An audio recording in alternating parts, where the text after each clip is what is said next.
The other day, I was on Threads and someone was telling a story about something that happened to them. And during the process of them telling the story, they mentioned race. And inevitably, someone in the comments said it. Why does it have to be about race? Now, the topic of the thread doesn't even really matter. What matters is that comment, because I see some version of it a lot. And I feel like we need to talk about it because it points to something much bigger than one comment on one post. And I do want to expand on this a little bit. It's not only about race, it's about identity, age, gender, language, body size, socioeconomic background, how you grew up, what rooms you've always belonged in, and which ones you've never felt quite right in. So you may be wondering, what does this even have to do with marketing? Identity is the elephant in the room. It's the glitch in modern marketing. And a lot of people, including marketers, don't even acknowledge that identity is even a thing, whether they even realize they're doing that or not. But here's what that costs for brands. We don't live in a society where identity doesn't matter. It shapes the choices people make, how they relate to others, and yes, what they buy. Just because identity doesn't feel present in your world doesn't mean it isn't present for the person sitting across from you or for the customer you're trying to reach. For many consumers, identity is an operating system. It's always running in the background, shaping how they see the world, evaluate brands, and decide what's for them and what isn't. And here's the part that matters most. It's running whether or not consumers even realize it, whether or not they use the word identity to describe what they're feeling. Right now, brands are losing customers to the friction they can't see because they haven't recognized the operating system their customers are already running. So today, we're going to talk about that operating system, what it is, why so many brands miss it, where it shows up in your customer's journey, and what the brands that are actually growing do differently. We're going to get into all of it right after this short break.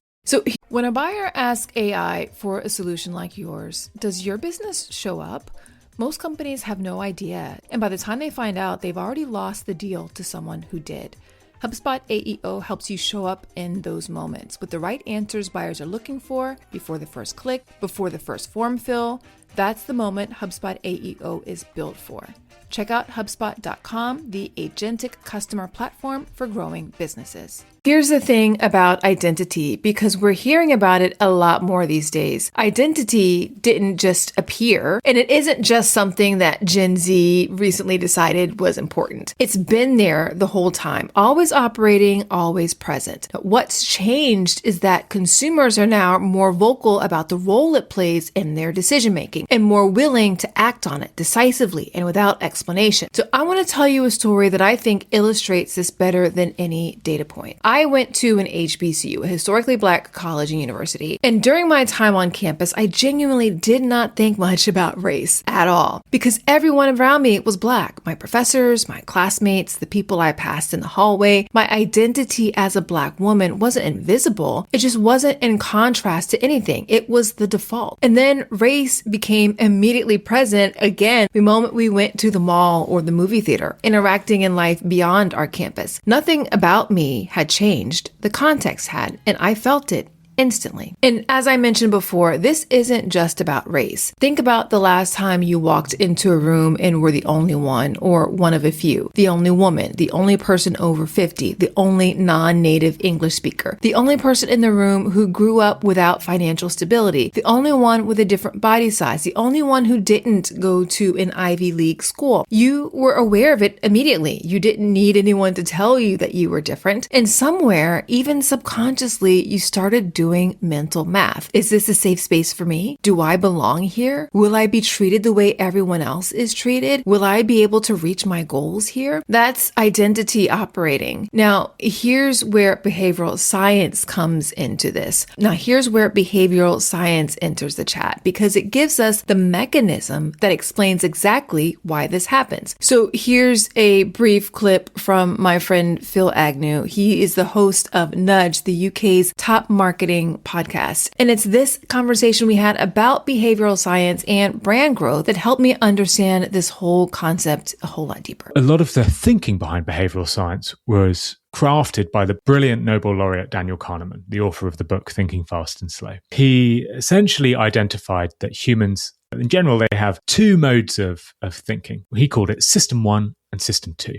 Now, system 1 mode of thinking is extremely fast and pretty much unconscious. So we go through life and the majority of the decisions we make, the majority of the behavior we showcase is unconscious. We don't think about it. We don't critically think about it. We just do it. When we get in our car to drive to work, we don't have to critically think about exactly where we place our foot on the pedal in order to make the car go faster. We intuitively know it. It doesn't take much of our critical thinking. And Kahneman said there's another system of thinking called system 2, which is far slower, far more conscious, far more deliberate. To use the car example again, this is probably what was going on in your brain when you first drove a car, because you have to really think critically about what you're doing. It's like, oh my God, am I putting enough pressure on the pedal? All of this stuff. And in life, we go between these two different systems. If you're deciding what job to take, it's probably system 2. If you're deciding what to eat at lunch in the canteen during your job, it's probably system 1. When we have conversations, if it's an interview, we'll be in system 2. If it's with a friend, it'll be system 1, all these. But the idea here is that the brain in general wants to conserve energy. It doesn't want to expand a lot of energy. So it relies on system 1. And in general, it tries not to use system 2 because it just takes too much energy and would make us tired if we used it. So how does this connect back to identity? System 1 is the default state. Fast, fluid, frictionless. The brain is running on autopilot, conserving energy, moving forward without effort. But the moment a consumer walks into a space that feels like the only one or one of a few, they often shift from autopilot into assessment mode. Suddenly, they're evaluating, is this for someone like me? Do I belong here? Will I be treated the way everyone else is treated? That's a major friction point that most marketing teams never even see, let alone solve for. And that's why it is essential for brands to quickly and clearly answer the "is this for someone like me?" question. Because when you answer it, consumers get what they need to move forward. System 1 resumes and the friction drops. That's why "is this for someone like me?" is always present, consciously or subconsciously, whether the consumer recognizes it or not, and whether the brand recognizes it or not. The operating system has always been running. What's shifted is that consumers now have more options, more information, and less patience for brands that don't see them. Simply find one that does. So why do so many brands miss this? It's usually not out of malice.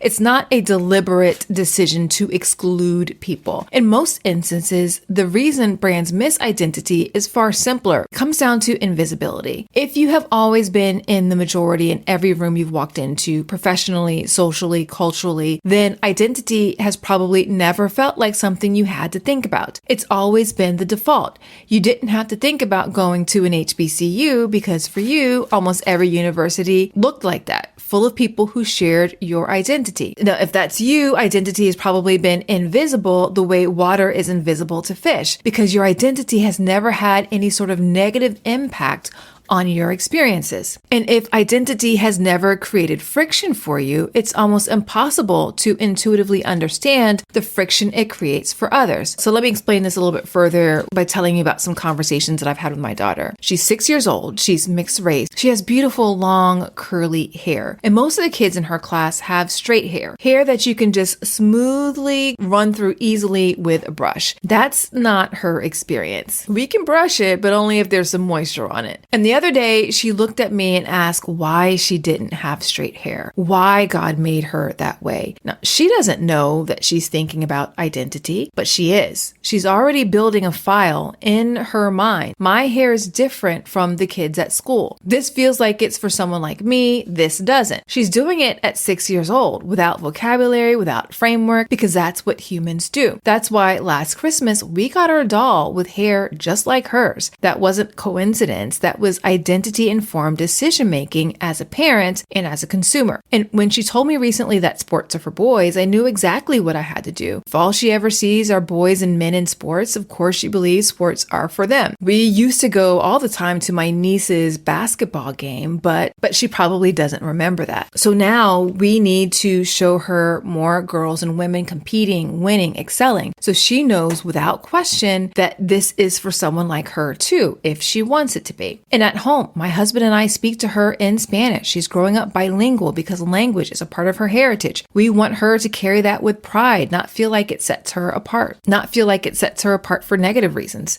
Like I mentioned, she's 6. She's not making anything about race, as the common complaint goes. She's just living and existing and learning, and identity is already shaping what she reaches for and what she rules out because of the external messages she's absorbing and processing every single day. Now, think about your customers. They are also doing this, every single one of them, across every touch point with your brand, and they have been for their entire lives, whether they know it or not. So here's the implication that matters most for your business. You cannot design for an experience you never had to think about. If everyone making marketing decisions at your company shares similar identity experiences, if no one in your leadership team has ever been the only one in a room, there are parts of your customer's reality that no one in that room has ever had to live. That's not a judgment, that's a gap, and gaps create friction. We're going to talk a little bit later about how to close those gaps. Now, as my daughter's mother, I'm keenly aware I've been intentional choosing dolls that look like her, seeking out doctors who are women of color, exposing her wherever possible to people like her in different capacities doing great things, because I know what it costs when you see yourself reflected back. But as I start to hear her make more comments about her hair or about what girls can and can't do, I recognize that my job isn't just to be intentional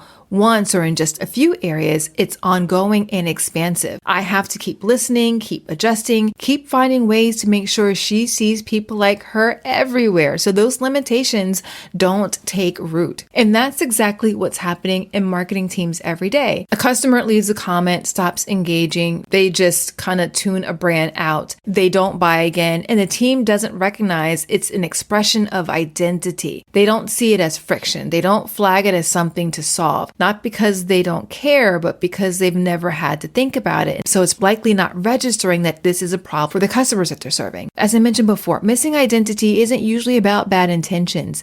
It's about invisible experiences. But invisible to you doesn't mean imaginary to your customers. And that's why proximity matters more than intention.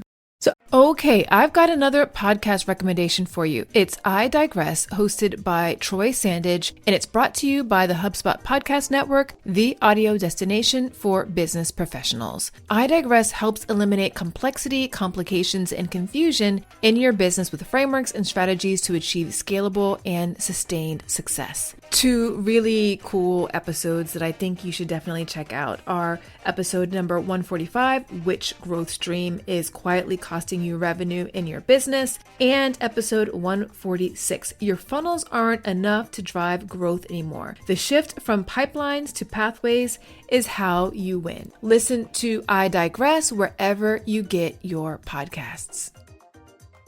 I want to make this practical now because I know some of you are listening and thinking, okay, I believe this is real, but where exactly does it show up? What am I actually looking for? Here's the answer. Identity shows up at every touch point in the customer journey, every single one. And it shows up as a question your customer is asking consciously or subconsciously at each stage. So let's walk through it. First up is acquisition. The question your customer is asking here is, does your marketing signal that this is for someone like me? Imagery, language, the channels you show up in, the faces you feature, the success stories you lead with. When the consumer first encounters your brand, they are scanning fast and instinctively for signals of belonging. Does this brand know I exist? Do I see myself here? Or does everything in this marketing feel like it was made for someone else? When the answer is someone else, they don't complain, they just keep on moving. And when I say keep on moving, that's not moving forward with you, it's moving on someplace else. Next up in the process is consideration. Now the question here is, do I see people like me in your proof points? This is where testimonials, case studies, UGC, and reviews live. And here's what I see brands get wrong constantly. Their proof points feature one type of customer, one demographic, one identity profile, and the consumer who doesn't fit that profile looks at the evidence and thinks, that worked for them, but will it work for someone like me? You haven't answered their question, and unanswered questions in the consideration stage become reasons not to buy. Then there's experience. The question here is, does reality match the promise for me specifically? This is where things get the most costly because this is where trust is either built or permanently broken. Consumers have learned through repeated experience that what is marketed and what is delivered are not always the same. And they've also learned that the gap between promise and reality hospitality can land very differently depending upon who you are, how staff treats customers, whether your product actually works for a range of body types, skin tones, hair textures, or physical abilities, whether your policies are applied consistently, whether a customer who doesn't speak English as a first language gets the same quality of service as one who does. These aren't edge cases. These are your customer experience. And the last area is about loyalty. Now, the question here is, do I feel seen enough to stay, refer, and advocate? Do I feel successful here? Do I feel as successful here as everyone else? Now, this is about whose stories you tell, whose communities you invest in, who feels genuinely at home with your brand over time, not just welcomed in the door, but celebrated as a core part of who you serve. Now, I want to anchor all of this in a story. A few years ago, I conducted a hospitality research study in preparation for a keynote I was giving. I asked 1,000 respondents to tell me about a time when they went to a hotel or bed and breakfast and didn't feel like they belonged, in a time when they did. One of those responses has stayed stuck in my head ever since. Like, I've just turned it over and over and over. One man wrote, "We were the only white family there. We will never go back." What he experienced, probably for the first time in his life, was what it feels like to be the only one, or one of a few, to walk into a space and immediately do the math. Is this for someone like me? And to feel in that moment that the answer was no. That feeling, that specific discomfort, is what a significant portion of your customers experience regularly. Now, the irony is that feeling, that specific discomfort, is what a significant portion of your customers experience regularly when they interact with brands that haven't done this work. And here's the difference. They don't write in your survey. They rarely will call your customer service line about it. They don't give you the feedback that you need to fix it. I got this response because I was specifically asking the question. Most brands aren't doing that. And as a result, most consumers just leave and they tell people they trust about that experience. Now, here's one thing I want to point out about that story. The hotel didn't necessarily do anything wrong. The complaint wasn't about the service. The complaint wasn't about the service, the rooms, or the experience. It was about the makeup of the other customers. He was the only one surrounded by guests who didn't share his identity, and that discomfort was enough to lose him forever. So what's the lesson for brands? You can have a flawless product and a perfectly executed experience on paper and still lose customers to identity friction you never created intentionally and may never see in your data. The deeper solution isn't just fixing your marketing, it's growing your customer base so intentionally across identity, across community, across the full mosaic of people you want to serve, that nobody ever has to feel like the only one or one of a few. Identity is the operating system. Acquisition, consideration, experience, loyalty, those are the screens where the friction shows up. That's what mosaic marketing gets you, not just representation in a campaign, a customer base that is itself the proof. Instead of customers walking in and feeling like the only one, they walk in and see a room that actually looks like the world they live in. When people who look like your customer walk in and see people like them already there, system one stays on. The answer to that fundamental "is this for someone like me?" question is visible before you ever say a word. That's a really ripe foundation for growth. So what do you actually do with all this? I want to give you 3 moves, not quick fixes because there isn't one. Real direction to move forward. Move 1, stop treating identity as optional. The brands that are winning and growing here aren't the ones who quote unquote solved identity or perfected their representation strategy. They're the ones who've stopped acting like it's a side conversation. And the next time someone in your organization asks, "Why does this have to be about identity?" I want you to hear that differently. That's not a signal to back down or soften the conversation. That's a signal that the elephant is in the room and nobody has named it yet. Name it. Move 2, build real proximity, not studied familiarity. Now, there is a version of this work that looks like a focus group once or twice a year, a survey sent to a diverse sample of your ideal customers, a consultant brought in, or purchasing some secondary research. Now, I'm not saying that doing this is wrong. I'm just saying that it very much feels like studied familiarity. Those things can be helpful, but they shouldn't be the only things that you do to develop a deeper degree of customer intimacy intimacy with the people that you want to serve. I'll never forget, I was doing an audit for a client. I was doing some interviews with consumers who had the identity of the people the brand wanted to reach. And as we were going through it, I was showcasing the brand's website to the different customers. And one person said during our one-on-one interview, he's like, it feels like I've been studied. And he didn't say that in a good way. There was just something about what the brand was delivering that just was missing the mark. It didn't feel authentic. It felt like someone had read a market research report and they were trying to apply the insights from this research study or what they've researched about, in particular, Black consumers in this case. And it just wasn't translating or connecting with him. That difference is the difference between proximity, true intimacy, and just feeling like you've read or studied some research and are trying to get it from there. You need a bridge. You need real proximity. Real proximity looks like surrounding yourself with people who already live the experience of the customers you want to serve. Collaborators, consultants, agency partners who are embedded in the communities you want to reach. Advisors who carry the lived experience your internal team may not have. It looks like building ongoing relationships with people and organizations in the communities that you want to serve that give you real perspective, not just a snapshot. A concrete place to start is to identify one customer segment that represents meaningful growth for your business. Then ask honestly, how well do we actually know these people? Not just their demographics, not just their purchase history, their lives, their identity, where they're navigating, what makes them feel seen and what makes them feel overlooked. That's customer intimacy, and it doesn't come from a dashboard. Proximity is the path. Customer intimacy is the destination. And when you have it, real intimacy, not studied familiarity, you stop guessing at what your customers need. You already know because you're close enough to feel it. You're close enough to know it, to hear it from them directly. You're close enough to observe it directly. That's what makes the "is this for someone like me" question answerable. Intimacy is what you need. And here's move number 3. Design for the mosaic, not a melting pot. Most brands operate with a melting pot assumption that their customers are one big audience, blending together, wanting the same thing, responding to the same message. Build one campaign, run it everywhere, hope it lands. But consumers don't operate that way. They operate like a mosaic. They see the world, evaluate brands, and make decisions through the lens of their distinct identity. In a melting pot, nobody stands out and nobody sees themselves. In a mosaic, distinct identities are visible. People can find themselves within the larger whole, and friction drops. When you design for the mosaic, you are intentionally answering the "is this for someone like me" question with a yes. Not just for one customer, but for the full range of customers you want to serve. And when you do all this,